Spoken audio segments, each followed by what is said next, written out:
Why can't I pick my own husband? My dad sighed. This isn't a game, Monica. You need a dependable husband with a good job who can provide for you for the rest of your life. I will be the best judge of that. This conversation always made me so frustrated. Because my parents were traditional Indian, I was supposed to have an arranged marriage, which meant they would make this choice for me. But this was the biggest decision in my life, and I felt that in order to be happy, it should be my choice. As a matter of fact, a study on happiness shows that having the freedom to make your own choices is very important.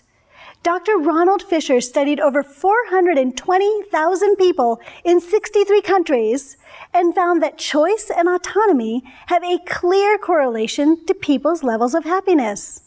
Freedom to choose is the key to being a happy person, and I didn't want that freedom to choose taken away from me because of this perception that I couldn't take care of myself. Growing up as a first-generation American, I was brought up on Bollywood films.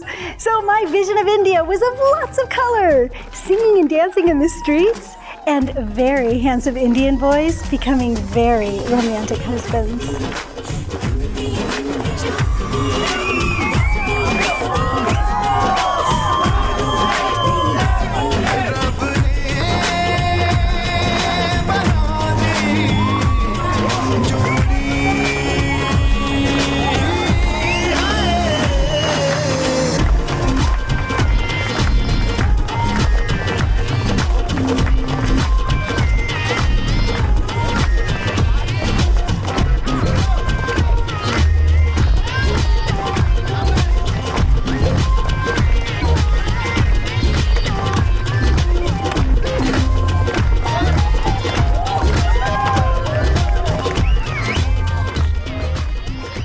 Look at how happy everyone is. So at 16, when I got a chance to stay with my auntie and uncle in India, I was so excited. I was finally going to experience India firsthand. When I arrived there, everything was so exotic.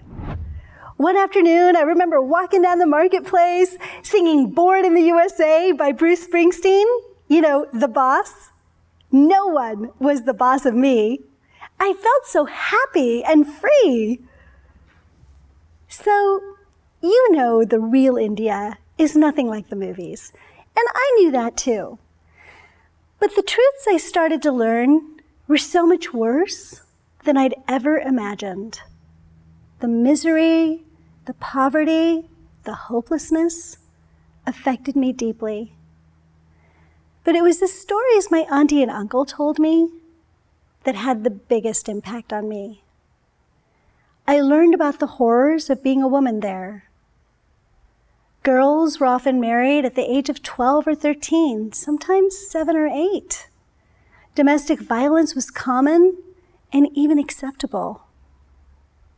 And rape was a woman's fault, and men were not prosecuted. And then there was this tradition of dowries. When a woman is married, her family pays what's called a dowry to the groom's family to supposedly help take care of her. His family will now control her money and her life as her father has done up until now. If that dowry isn't enough for the groom's family, what can happen is, while the new bride is cooking, they throw gas on her and light her on fire. This accident in the kitchen was a convenient way to get rid of her so they could marry their son off and get another dowry. To be clear, the laws in India have changed, so these things are illegal in India now, but culture is moving more slowly, and they do continue to happen in some areas. It was through learning about dowries that I realized how much money had to do with a woman's freedom. In India, money could equate to life. In America, money could equate to choice. Money can equate to freedom. My parents were very modern by Indian standards, so they had no intention of putting me in any of these risky situations. But they did expect me to have an arranged marriage. Sure, I would have a say in who I married. They weren't going to just pick somebody and make me marry him, but they'd be heavily involved. And once I was married, my husband could decide whether I worked outside of the home or not. He'd decide how many children I must have. He could control my every move. That was normal, and being a good, obedient wife was a highly prized attribute. When I came home from India to the United States, I confronted my dad. How dare you? How dare you think it's okay for me to live like an Indian wife? My dad was very confused. What do you mean? He sounded so hurt. How dare you expect me to have an arranged marriage, be some man's slave, and be used to cook and clean and have babies? How could you possibly want that for your daughter? I was crying, so frustrated. I felt betrayed. When I finally stopped crying, my dad said soothingly, Monica, the intention of an arranged marriage these days is for us to find you a good match, not to sell you into slavery. I want to pick my own husband, I insisted. My dad explained, parents are better at picking a husband that will give you a lifetime of happiness because they choose with the wisdom of what works based on experience. We love you so much. We only want the best for you. Then he continued, what makes you think the system here is any better than what we do? Despite all the advantages in America, how many women here get abused in their marriages? How many women live in terrible conditions because they married an unsuitable boy and are completely dependent on him? I wanted to say, you're wrong, but it was true. Cultural norms, even here, brainwash women into believing they can't take care of themselves and they need a man to take care of them. Women get trapped by culture everywhere. I was deflated, horrified, even enraged. I suddenly realized that culture was the boss of me, and I needed to get free. I love so many things about the Indian culture, but that culture strips away women's choices. I was determined to have the freedom to choose, and I wanted that for everyone. It's not just women. Men get trapped by tradition and culture too. Whether you're a woman or a man, how many of your choices are dictated by the expectations of culture? Think about the times you did something just because it was expected of you, not because it was your choice. When I graduated from college, it was a recession, and I got a very low-paying job. I was scared, stressed out, and had no idea what I was going to do. I saw that too many people around me made choices based only on how to just get by. I wanted to make choices based on what would make me happy. I was independent and free and excited about my life, and I didn't want to give that up. And I certainly didn't want to be dependent on someone else and have to ask permission to make those choices. And that's when I really got it. There is a direct link between how much freedom of choice I would have and how much money I could make. In order to be truly independent, I needed to be financially self-sufficient. In order to live a life of meaning and have all the freedom of choice I wanted, I had to do better than that. I had to grow wealthy. A question I often get from people when I say something like this is, so Monica, do you think money buys happiness? This is what I think. We all know that people can be poor and happy or wealthy and miserable. I believe we all have choice and can be happy no matter what. I even wrote my first book, Choose Bliss, The Power and Practice of Joy and Contentment, about exactly that. And then I traveled the world talking about the book and meeting audiences. And what people said to me very often went something like this. Monica, that sounds great, but I can't do that. I'm just trying to keep my head above water. People can choose to be happy even when money's tight, but it is really hard when you're struggling so much. In my research, this is what I found. In 2010, a study by 2 Nobel Prize winners in economics found that Americans' assessment of life satisfaction went up in line with income. But this plateaued at about $75,000 a year. A follow-up study in 2021 shows this happiness plateau is now at $100,000 a year. What can we say about these studies? Perhaps when money is tight, it's really hard to be happy. So earning more money makes a difference in the beginning, but after a plateau, you need to find something else that will make you happy. What could this be? You've already heard it a few times in this talk. It's the freedom to choose.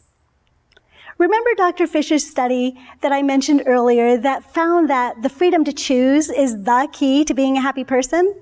That same study found that how people used that freedom made a huge difference in how happy they became. Once their basic needs were met, making more money no longer easily translated into more happiness. However, if they used their freedom of choice on things that involved other people, like community, travel, and philanthropy, their happiness levels did continue to rise. So, what's the bottom line? We always have choice, but having money gives us more choices. What we do with those choices is what makes us happy. If you are looking to build your freedom of choice and happiness, the path is simple. First, you must ensure that your basic needs are taken care of. Either increase income, reduce spending, or examine what you define as basic needs. If you've ever said anything like, "Ooh, I need that new SUV with the leather trim," or "This iPhone is last year's model, I need a new one," maybe you should reconsider what a basic need is. And while you may not be able to give away much money at this stage, you can still give to others in many ways that will increase your happiness. A cheerful smile, opening a door, volunteering your time. The options really are endless. Second, find a way to start saving. As is explained in one of the most famous books of all time about money, The Richest Man in Babylon, learn to pay yourself first. Put 10% of your income into savings before you pay for food, gas, housing, vacations, and the rest. Make this a normal part of your monthly budget. Next, invest those savings. Savings should be put into an investment vehicle that will earn money for you. Make your money work for you. Then you and your money will be creating wealth to build your life. And as you begin to have more disposable income, your capacity to give goes up. In addition to giving in service to others, now you are free to make financial contributions to causes that you believe in. This will greatly increase your happiness. If you follow these guidelines, your life will become more and more free. You will start to live a life of more choice, freedom, and enduring happiness. So, after college, I followed my own advice. I started saving 10% of my very small paycheck and invested it. This made me feel empowered and in control of my life. I actually tried dating my dad's choices for a while, and the guys were all very nice and definitely ticked all the check boxes of a good husband. But wow, were they boring! Who would have thought? But my dad had terrible taste in men.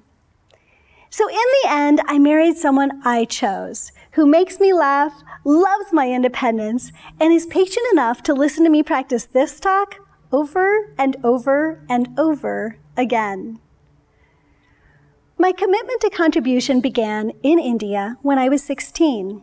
I started donating $5 a month to a school that educated girls so they could have a better life. I continue to support that cause and several others. And I hope my podcast, Real Estate Investing for Women, helps women become financially independent and free. These contributions to the world are what really make my heart sing. Please don't misunderstand me. I'm not against getting married, having kids, and all the traditions I talked about today. But we're starting to recognize those choices are not for everyone. So just make sure that what you do is your choice. The famous author Mary Ann Evans, who had to take a man's name, George Eliot, because of the cultural norms of those times, once said, "The strongest principle of growth lies in the human choice. Freedom of choice is to be treasured more than any possession earth can give." So, who is making your choices? Is it culture? Is it the people around you? Is it you? Who is the boss of you?